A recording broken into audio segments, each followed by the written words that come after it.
Brian Buchanan, President and CEO of AgChimp, and today I'm here with Barry Bennett, our Director of Market Acquisition. And in this segment of Monkey Minutes, what we hope to accomplish is to explain to those viewing this video the difference between soil testing. You know, I was intrigued the other day, Barry, because I've always known about a paste extract and a chemical extract soil test, and in my world, we've just send it off to the university or send it to a private lab, and we get our pH and our CEC, our base saturation, and then it tells us our phosphorus levels, our potassium levels, et cetera, et cetera, et cetera. But it wasn't until you and I sat down and we were doing some other planning and looking at some other product opportunities for our customers that I really learned quite a bit about soil testing and the differences between them. And I was really impressed with how much you knew about it. And so I thought immediately, I was like, the next Monkey Minute segment has got to be about soil testing. So to set it up, the question I'll ask you is, I mean, what's out there as far as a chemical soil test? What type of soil tests are out there? And tell us a little bit about them. Well, you brought up a good point. You look at a soil test, you go, well, you know, I see my pH, I see my base saturation, and that's where most people just, okay, they're looking for that bar. Right. So you look at this bar and it says good, low, excessive, severe, whatever you want to put out 10, look 10, at, 10. and you just and that's about as far as you go. That's right. But the thing is, there's a lot to a soil test. You know, you've got Mehlich 1, Mehlich 3. You've got the Bray test, which is phosphorus. And then, like you mentioned, you know, you've got the paste extract. A lot of people have never heard of paste extract. It's newer than the others, and you know, so let's kind of devolve into how we got to here. So hold on. You Southside Alabama's kicking in. Yes. Did you say Mayleg? No, Mehlich. Mehlich. Yes. Mehlich. And fun fact here, which I already told you the fun fact, you already know this, but Adolf Mehlich, he was the, I guess, inventor of the Mehlich extraction process. Yes, he was. So, old Adolf, a former alumni at North Carolina State University. That's right. Mehlich did not go to Mississippi State. The only thing that came out of NC State. Actually, all quality turf grass starts at NC State. What is it? Go Wolfpack. Right. So Dr. Schwartz would not be happy right now. Well, he's the bigger dog. At least you admit it. And then Mississippi State were the big dog. So in the whole thing with the Mehlich extract, this was done in the 40s. You know, kind of the advent of fertilizers. I mean, World War II brought a lot of things along. We started seeing fertilizers, you know, synthetic fertilizers. Of course, you go back in time to the Indians. They used fish and the bones and everything else. That was kind of their fertilizers. So one of the big differences is what acids they use. So in Mehlich 1, you have hydrochloric acid and you have sulfuric acid. Now, I want you to listen to these acids, how many acids come over. So you've got Mehlich 1, hydrochloric, sulfuric. Then when you get to Mehlich 3, and that's called the Mehlich 1 is a 2-acid test. Okay. That's kind of the way that's looked at. Then Mehlich 3 is actually 4 or 5. You have EDTAs that go into it. You have nitric acid, like sodium fluoride, ammonium nitrate, and there's another acid. I'm going to look here at my notes. Ammonium fluoride, and then acetic acid, vinegar, which are really strong acids. And they bring that pH down to 2.5 so they can see what's extracted after they add these acids to it. So if you can imagine taking soil, you burn it, you burn all the organic matter out. Of course, you have to have a high percentage of organic matter in there. Those are burned out, and then they add these acids, and then they test for each individual thing. Well, what's interesting to me is you start talking about sulfuric acid, hydrochloric acid. I mean, really and truly, the only acid that I've heard of that you haven't already mentioned is muriatic acid. I mean, we're doing a soil test here. It's not like we're cleaning concrete. Right. We're building a battery. Exactly. But I mean, nobody's putting these acids down. So that's sort of the flaw in chemical extraction. What it does do is give you an idea essentially what your soil is made of. Then the other thing is, way I like to look at it, and the way I've heard it several times, is a chemical extract will give you what's in the freezer for the most part. So if you think of it that way, I've got these nutrients in the freezer for my plants. So of course that's got to be thawed out. Now in soil, in the aging of soil, that could take years. Right. I'm not talking about yesterday. Even if you look at soil tests from, if you've been on the same farm for 20, 30 years, and you look back at the soil test from there, it's probably going to be very similar to what your soil test was yesterday. Because those things, those nutrients stay bound up. Calcium and phosphorus is a good example.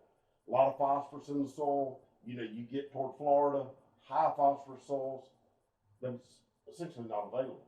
It's prehistoric phosphorus. So it is prehistoric phosphorus, and that's why you have phosphate mines toward Florida. Now, so that's good. It says it's excessive, but the availability is low. How do we know the availability is low? That's through a paste extract. So in a paste extract, you take your water. This is important. It's best to use your water in a paste extract because your water will vary from somebody else's water or the water they use as their reagent. Right. Because in the lab, they're going to use a 7.0 water, essentially distilled water, where on your farm, it may be a higher pH, lower pH, it may be hard, it may be soft, there may be bicarbonates in it, and that all affects that paste extract. So I'm not just taking a soil sample. I need to also get a water sample. Yes. And if I'm pulling from a pond, I probably need to be sure that I get down where the foot valve is and not the scum on top of the pond. Yeah, don't take it from the surface. I mean, that can be affected by wind, rain, gases coming up from the bottom of the pond. But when you send that in, you'll say, okay, here's my water, here's my soil, give me a test. So how do they do a paste extract? Now in chemical extract, of course, we use acids to break down what's in the soil. In a paste extract, you're using that water, and the extraction process, the same pressure that a plant uses to pull water, they use to show what nutrients are available in the water. What I like to think of it as is taking it and wringing the liquid out, and what comes out, the resulting liquid, is what available nutrients you have. So essentially, I'm envisioning a beaker. Yes. And so they've got a beaker on this testing bench, and they take my soil and my water. Yes. My water. Your water. Not the lab's water, my water. Your water. And they're putting my water in with the soil, and then I envision a tube running into that beaker. Mm-hmm. And if I understand it correctly, they, with vacuum pressure, Yes. they suck from the beaker at the same atmospheric pressure that they determined a root would do. Yes. And that's what tells me what nutrients are actually available to the root. Mm-hmm. Where in the Melic 1, Melic 2 chemical extract test, they're just breaking everything down with acid and finding prehistoric phosphorus. Right, exactly. Because that extraction process, of course, is diffusion osmosis, which you know from NC State. Well, it probably worked at NC State. You put your head on a book, and it won't work. Well, in plants, osmosis does work, so it's taken up that way. Now, one of the things to keep in mind with soil testing that's kind of true for all of them is the depth you take your soil test. Now, agriculture has always told us, and agriculture typically is our big crops: cotton, soybean, corn. Now, corn, really, I would rather corn be taken higher. But you normally take your soil test, and it's a 6-inch profile that they take. So it goes down 6 inches. You have that.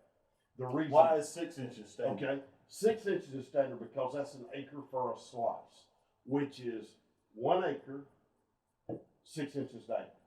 And that 6 inches over an acre weighs 2 billion pounds. That's how you come up with the numbers you get. Now, in turf grass farming, in sod farming, we don't normally worry about what's 6 inches down. That's not where our roots feed. Our roots feed in the first 2 to 3. So now you've got to add in another factor. Use your own water filtration. And then chemical extract 2 on this part is take your soil samples 3 inches deep. Because what's below that, we're not really getting those nutrients out anyway. Well, I hear you, and really and truly, I'm only worried about that 3 inches anyway. Yes. I want that wee little bit that's right there that's Right. going to ride away with my sod on my heart when I harvest it. Right. And then I want that regrowth if it's vegetative, or I want that soil profile to be ready for reseeding as fast as I can. So get. you're telling me that you don't have to put soil back on the solid farm? You don't have to put soil back, and I learned that without my head on the book at NC State. Thank you very much. I love that one. It's always good to hear people say, "Well, how much soil do you put back?" It's the number one Well, question. we When don't you put tell them, anything. what do you do? Well, we're agronomists with sod farms. How much soil do they have to put back? It's like, oh my gosh! I mean, come on, people. That's don't say you farm, just sell grass. Which in that term too, when you look at things like that, you're looking at these soil tests. The selection of fertilizers are very important. So that's something else. Don't sell your fertilizer either. Right. Just sell the grass. That's right. And we'll get into that on another mic For sure. too. But I'm trying to think if there's anything else. But the advent of paste extract as compared to chemical extract, it gives you a lot better picture of what you're getting, what your soil is actually doing, and what that plant is really picking up. So we at AgChimp, we don't do soil testing. We're not advocating for a specific lab, a specific university. We're not asking you to bring your soil test to us. We're simply asking you to take a look at the science. I sound like Fauci. Exactly. That wasn't Oh, my the intent. Fauci. We're not going to follow the science. Well, maybe we are, but we want to follow the soil science. And so when you're selecting your lab, the only thing that you have to change is potentially the test, the box that you're requesting on that soil test form. The other two things, just to recap, that you're doing is you're taking your samples in 3 inches, in the top 3 inches. You're not going 6 inches, but you're remembering to put that you're taking that sample at a 3-inch depth instead of a 6-inch depth. Yes. Make a notation to whatever lab you use, chemical or paste extract. Make sure you make a notation on there that this sample was taken at 3 inches. And we're going to send in a sample of our water, my Yes. farm's water, Yes. that's going on that field. And those 3 things are going to greatly improve your results when it comes to soil testing. Now, Barry, I'll ask you, I'm sure that there's a catch to this. And with Melic 1, it's probably the most inexpensive soil test that you can get. Melic 3 is probably going to be a little bit more. And then a paste extract is going to cost even more. Yes. So AgChimp's focused on increasing top line revenue and bottom line profitability. So I don't want to advocate for raising expenses on soil tests without giving a way to negate that increase in expense.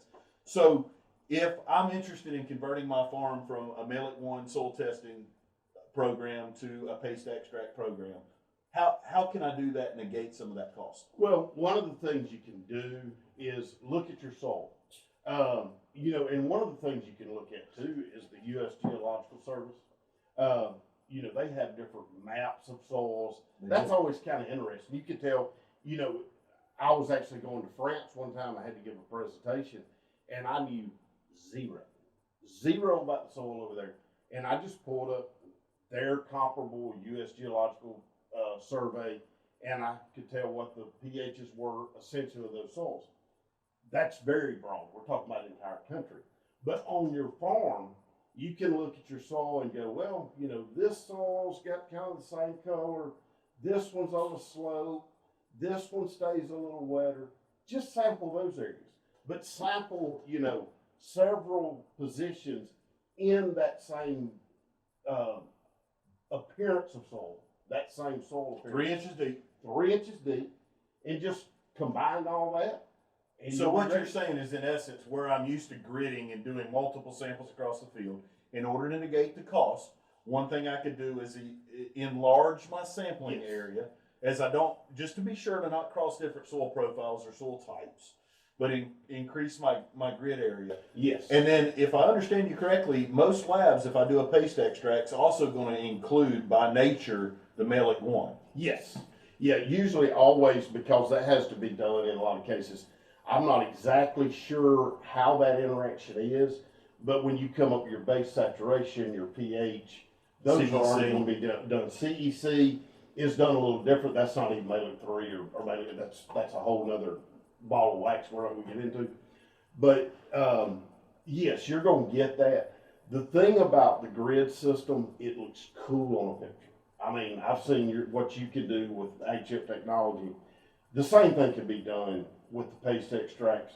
If you look at a field, you know, from an aerial standpoint or whatever, you can pretty much lay that out to where you can see different nutrient levels, you know, based off the color and texture of the soil. But it's a really interesting thing, and you know, you can actually cut down on a lot of your soil testing when you do paste extract. You know, really once every 3 years, maybe. No, you can test your pH. You can Multiple isolate times a year. you can test that all the time. You know, if you go out and lime, if you go with ammonium sulfates, if you go out with muriate of potash, you know, it's got chlorides in it. You need to check your pH. But as far as what nutrients are available, just look at it every 3 years, especially if you're using products that are geared towards soluble, available nutrients. That sounds good. So, folks, as you're going about and looking at your soil test this year, we want to encourage you, if there's any way we can help and answer any questions you may have. We're certainly here as a resource for a sod farmer. Barry is a wealth of knowledge. This segment, this is his total notepad. That's it. He referred to it one time. I'm very thankful to have Barry on my team here at AgChimp, and we're more than willing to help you out. You can reach us on the web at agchimp.com. There's a contact us feature there. Our phone number's there, email address on how to get in touch with us is right there. Barry and I are certainly available at your disposal. We have other agronomists that help us out. We encourage you to use this data, especially, you know, we're out there trying to grow certified varieties of turf grass. Right. We're competing against the synthetic turf market, and we want natural grass to be the way to go. And so using these tidbits and using these resources is one of the few ways that we can all work to be better stewards of the sod industry. So we want to thank you guys for watching this episode on soil testing. If you would, go to YouTube, subscribe, like us on Facebook, like us on Instagram. Do you like it on Instagram? I don't do Instagram. You hashtag, I think. You hashtag on Instagram. Whatever you do on Instagram, do that there. Send us an email at sales@agchimp.com, and we'd love to send you a soil probe to help with your first soil test that you pull to get a paste extract. And once again, thanks for watching. This has been our first episode of Monkey Minutes.